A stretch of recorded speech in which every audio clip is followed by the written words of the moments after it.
Hello everyone, welcome back to another Grimgar video. In today's video, we're going to be talking about my review for Volume 15. For those of you that aren't aware, Volume 15 is actually one of my favorite volumes. It is also probably the most controversial volume, if I'm being entirely honest. But it has been a while since I've done one of these reviews. So I should probably go into detail like what these reviews are about, because it's been like a pretty long time since I've done a full review. First, I summarize the story and give little jokes here and there and talk about certain details throughout the entire video. At the end of the video, I talk about the things I didn't like, the things I did like, and then I give it a review all the way from A+ down to F. Once I am done reviewing the entirety of the Grimgar series up until like volume 20 or 21, depending on whenever I stop, I will probably come up with a new like review scoring system, because I think the mine might be a little outdated and I need to like do a little bit update. But I will be actually moving on to talking about other stories as well. Actually, I plan on making smaller videos bringing up stories and other media in the future, because I do want to branch out from Grimgar and I keep forgetting to actually settle down and start making those videos. But I should probably stop my rambling and get to the point of the video. First, if you enjoy videos like this, hit the like button, share it, tell me in the comments down below, because I need to, get engagement to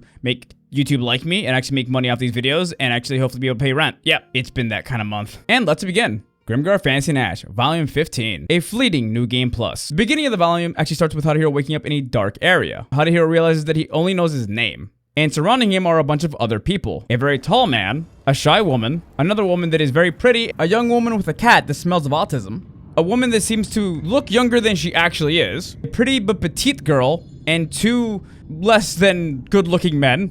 The pretty lady, named Mary, is giving the older lady side-eye. Hadahiro has no idea why. Hadahiro asks questions and everyone tries to gather the information that they actually have, and Mary actually discloses that she has her memories and she tries to explain to everyone what's going on. She does this very sparingly. The other people around Hadahiro are the tall man Kuzuku, Chihiro the shy one, Inu the pretty one who has weird attitude, Junbei who realizes that he only remembers his name, and for some reason his name translates to trash. He's really upset that his name means trash, which is actually really funny. Tazuke, which is the other member of the weird trio. And lastly, a girl that has a cat with her named Datora. And the older lady with ponytails is named Hayamu. And Hayamu is giving off very sketchy vibes. The group decides to search the area. Haru eventually finds a lever, and Hayamu tries to direct them away from the lever. After that, everyone gets together and discuss what they were able to find, which wasn't much outside of the lever. During this meeting, Mary tries to give everyone more information about what happened to them before they got to this area. She also admits that some of her memory is a little spotty, because once they get sent to this place called Pirano, her memory starts to kind of decline, and she doesn't really know what happened there. Ultimately, Haru decides to just say fuck it and go find that lever and pull it finally, and this eventually opens a opening where they can all actually leave. Hayamu then sighs and just drops all pretense and just straight up tells everyone the truth, that they were brought here by her master, had their minds erased, and now if they decide to leave, she's not going to give them any information about what's going on in the world. But if they decide to join her and her master, she promises them information and safety. Ino's party decides, yeah, let's join her. Hadahiro's party decides, nah, we're just not going to deal with that. And then Hayamu proceeds to attack Kuzuku with her weird bear thing on her head that turns into a boomerang weapon thing, who's it? Knocking Kuzuku back and actually doing some pretty decent damage, actually. She then tries to attack Mary, and Haru immediately leaps and protects Mary and knocks her down. She did this because Mary has way too much information and should have had her memory erased, and she's just trying to clean up loose ends. And Mary then pushes Haru off of her body and immediately creates a giant magic missile and launches it at Hayamu, and Hayamu immediately panics and tells everyone to run. Hayamu also mentions that Mary shouldn't be able to do that because she is a priest and not a mage. I don't know why Hayamu would act this way, because there is multiclassing in this world, and there's plenty of people who have already multiclassed from one class to another, and Mary could just, as far as Hayamu could know, just done that. I'm actually gonna make a short talking about this because there's a few implications here. Hayamu and the Ino squad actually move back into the tower where they actually all came out of, and the tower closes up. Haru and the party decides to actually head into the town near the tower called Altera, and the moment they get near the town, they immediately get attacked by goblins. For the record, Mary did tell everyone what their class was, and Haru immediately realizes that, oh hey, my thief instincts are still working, so he leaps at a goblin and actually kills him pretty quickly. And Kuzuku starts chopping up goblins like nothing, and Kuzuku's actually pretty impressed and thinks to himself, man, I must be really strong. And Mary immediately squashes that by basically implying, no, you're not really that strong. These guys are goblins. They're just really weak, which let the guy have a moment, Mary. Jesus Christ. After killing a few goblins, Haru and everyone pushes away from Altera and actually goes into the woods. Spend a couple weeks in the woods and go through a couple different things. First, they have some interaction. You see a lot of like Kuzuku talking to Satora and having a little flirty moments where they're kind of like going back and forth and annoying each other. Hiro like thinks about the fact that she feels really useless because she can't actually like use her magic, which Mary tries to help her through because she starts explaining how mana works. Haru has small interactions with all the characters. They make a little shit shack out in the woods, and they hang out for food for a while, and Kishi the cat actually helps them find food a lot easier than they normally would be able to. At one point, I'm not kidding, they get attacked by a roaming band of undead that they have to fight off in the middle of the night. And Kuzuku and Haru get covered in gore. Mary has to spam D-spell on the undead to stop them from overrunning their entire camp. And then Haru decides, we should probably leave this camp. They move deeper into the woods. At one point out in the woods, they get attacked by more goblins, and Chihiro actually shows that she can actually use her dark now. And it sends it out to go paralyze and hurt some goblins. Haru and Kuzuku help fight off the goblins again, and then they start to realize that they're being watched by somebody. He gets a little tingling in the back of his head. So he goes into the woods and actually starts to confront the person who's watching them. And then they meet Neil. Those of you who've been watching my videos for a while now, you know that Neil is a cunt. You also will probably know I hate Neil. And we're going to start a counter here for shits and giggles called the Neil's a cunt counter. We will increase this counter every time Neil is a creep and or cunt. Neil approaches Haru and they have a conversation, and it essentially boils down to Neil subtly threatening Haru and letting him know that he's surrounded by a bunch of basically soldiers. And Neil's leader, Jinmagus, wants to recruit Haru and his friends. And it's implied that Haru has no way out of this and cannot say no. Haru just basically says, okay, well, I guess I have to, and agrees to join the Jinmagus army. Probably mentioned that Mary went with Haru to meet Neil, and Neil also noticed Mary there, and proceeds to pull Haru in and whispers in his ear that he has a nice lady with him in a really creepy tone. This causes Haru to immediately get pissed off, because I would too. Fuck this guy, he's creepy. Starting off strong, Neil. Haru and his friends get brought to Jinmagus' army, and they go through it, and it's basically a pretty, I'll be honest, it's a pretty shit army. A lot of the people there are very, very young, and they're all staring at the girls like they're pieces of meat and being really gross and creepy. It's just not a well-camped army. Eventually, Haru gets a meeting with Jinmagus. Jinmagus, another character that I would refer to as a cunt. Eventually, I need to make a video about Jinmagus, because he's just so evil, but in such a funny way. I can't take him seriously. Jin here wants Haru and his friends to sneak into the Altera city and get information about what's going on inside. Haru, not really having much of a choice, agrees, but he says that he wants to go by himself because it's much easier for him to sneak around when he's by himself. Mary insists on going as well because, well, Haru might get into situations where his lack of memory might be a problem, so Haru actually begrudgingly agrees. And Jinmagus insists that he sends Neil and Anthony Justine, which if that character sounds familiar to you, Anthony Justine first showed up in Volume 3 in his one-chapter POV. After getting ready, Haru, Mary, Neil, and Anthony Justine sneak into Altera through the Dread Knights Guild because the Dread Knights Guild has a little passage that sneaks out of Altera, so they're using it to actually sneak into it now. While sneaking through the guild, they realize that there is a dead Dread Knight who is actually reanimated as a zombie, and it turns out because Dread Knights God is kind of funny, they can still use their magic. The Dread Knight summons their demon and starts attacking Haru and the rest of the little group. Mary prepares D-spell while the others try to hold off the Dread Knight, but Mary gets her hands on the Dread Knight and uses D-spell to turn him into ash. They then start to explore Altera, and Haru kind of pretends to kind of lead the way to the Thieves Guild. He doesn't actually know how to get there. His memories are still gone, but he needs to keep up the illusion of knowing the way around, so Anthony, Neil, and Jinmagus don't realize that their memories are gone, because if their memories are gone, they won't be as useful to Jinmagus and they could be killed. Eventually, a very scantily clad lady appears and starts to talk to Haru like she knows him. Turns out this is Haru's old master, Barbara, which I think Mary had to actually tell Haru. Barbara immediately starts to pick up on the fact that something's wrong with Haru. Barbara brings the group into the Thieves Guild and starts to do weird Barbara things, like imply that she wants to get laid and tries to get Anthony and Neil to basically just get all weird and want to bang her. But I think she's just doing it to fuck with them because Barbara's just a chaotic little gremlin. She thinks it's funny. Eventually takes Haru and pulls him to the side to get information out of him, and Barbara actually threatens Haru by grabbing his throat and kind of like implying that if you aren't Haru, I need to know, because Haru could be mind controlled or there could be a creature pretending to be Haru for all she knows, because Haru's very different right now. Haru then explains that everything that Mary has told him, his mind's erased, they were a different world, all the stuff they've been through. And Barbara actually lets him know that she thought he was going to be dead by now, then playfully kisses him on the lips. The story implies that stuff is going on while everyone's like away. Later find out in the next book that that's not what happened, but I'll talk about that in that book. I don't know why the writer wasted our time with this weird implication. I guess he was just having fun, honestly. If it wasn't clear, Barbara doesn't fuck Haru here. But they trade information, and Barbara brings her back out to the group and implies that she... I fucking can't with Barbara. Pretends that she actually did sleep with Haru to fluster everyone and embarrass Mary. Also, Haru and Barbara do have a conversation about Mary when they were like hiding away from everyone else. And Barbara lets them know that Mary's clearly interested in him. I don't know how she knows that, but she does. But the group has an open conversation about what's going on with Altera, and they eventually all head back to Jinmagus' army. Barbara then gives Jinmagus the rundown on what's going on inside of Altera. She explains that the Margrave was captured by goblins, and they're not exactly sure if he's still alive, but they are assuming he is. She also explains that there is a goblin general in charge of this army.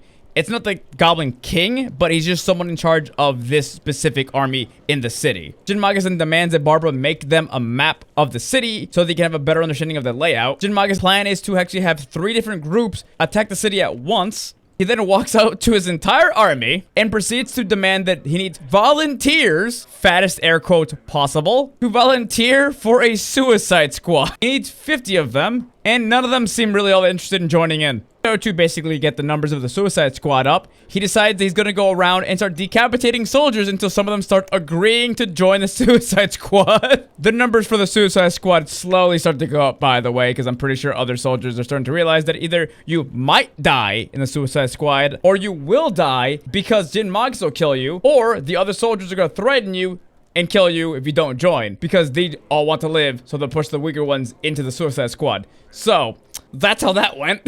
The plan for this attack is essentially the main bulk of the army is going to push on the front gate. 50 suicide squad members are going to sneak into the side of the city through the Dread Knights Guild entrance and push for the front gate to help open it from the inside, while Haru and his squad of friends and teammates are going to head towards the leader of the goblins themselves and try to take him out. Clearly not the best plan possible, but they're kind of stuck with Jinmagus, so Haru and his friends agree. While the army prepares to actually attack, it takes about a week or so to get everything up and going. Haru and Barbara actually train, and Haru starts to see Barbara just kind of like disappear. He has no idea what she's doing to do that. It's basically her using stealth, by the way. But he has no idea what she's doing to do that, but she's kicking his butt. Next chapter has Haru actually begin with Neil on a rooftop, and Neil's trying to talk to him and be like, hey, we're so alike. We're just like each other. It's just Neil being a goddamn creep. Trying to make friends with Haru. It doesn't work out very well. Haru wants no part of this dude's life, bro. It's bad. The plan begins, and Haru and his massive squad, which consists of his actual party, with Barbara, Anthony Justine, Neil, a new commander named Dylan, who is a weird guy who just keeps calling everything and everyone a piece of shit, and a bunch of extra soldiers. They all push forward and try to get to the Goblin General, and a bunch of goblins are in their way, and these goblins absolutely get flattened and destroyed because they just have no chance against, like, an entire small squad of people. Barbara has a small talk with Haru and then decides that she's going to scout ahead to see what's going on. Haru's little squad of soldiers and volunteer soldiers push forward and kill a bunch of goblins along the way. Eventually, they get to a bunch of goblins that are like elite goblins. Or at the very least, they seem different than other goblins. They also have a bunch of pikes and sticks, and on these pikes and sticks, there's like a bunch of meat on them for some reason. Haru kind of like looks at them and just notes that down in his mind. It's just kind of weird and looks like animal meat, possibly. The army pushes forward and actually runs directly into those goblins, and a bunch of the meat starts to fall off of the spikes, and Haru starts to realize that those pieces of meat are shaped very, humanly. There's arms, legs, torsos, and, well, one of the pieces was a head. Haru gets knocked down and gets a real good look at the piece of meat. It's Barbara's head. Obviously, the sight of his teacher and her decapitated head, it messes him up so badly that he can't even notice soldiers and everyone fighting around him. He does, however, see Commander Dylan, the random character that was just added at the last second, get his head decapitated. I don't know why I find Dylan's death funny. It just was. And to decapitate him was actually the Goblin General. Haru remembers how Barbara would disappear and then uses stealth for the first time in this book. Haru sneaks up to the general of the goblins and pulls his knife on him. The goblin notices him at the last second, and Haru does get a stab in, but it's a little gash across the goblin's face. Haru then follows this up by attacking the goblin and actually takes off some of his fingers and stabs him a few times. The goblin general then backs off, throws a knife at Haru, and then proceeds to run away. Haru and his party actually chase after the general, and they follow him down an alleyway leading toward the tower. Unfortunately for Haru and the rest of his friends, the general was leading them into a sort of trap. The general runs past a bunch of goblins with crossbows, and they all line up to fire at Haru and the party. They don't have any cover, and the goblins all fire. Kuzuku then just opens his arms up and stands in front of Haru and his friends, and gave me a damn heart attack as he takes all the crossbow bolts to his body and protects his friends. Haru and his friends all grab Kuzuku and just pulls him away from the goblins, and Mary lets everyone know that he's not quite dead yet.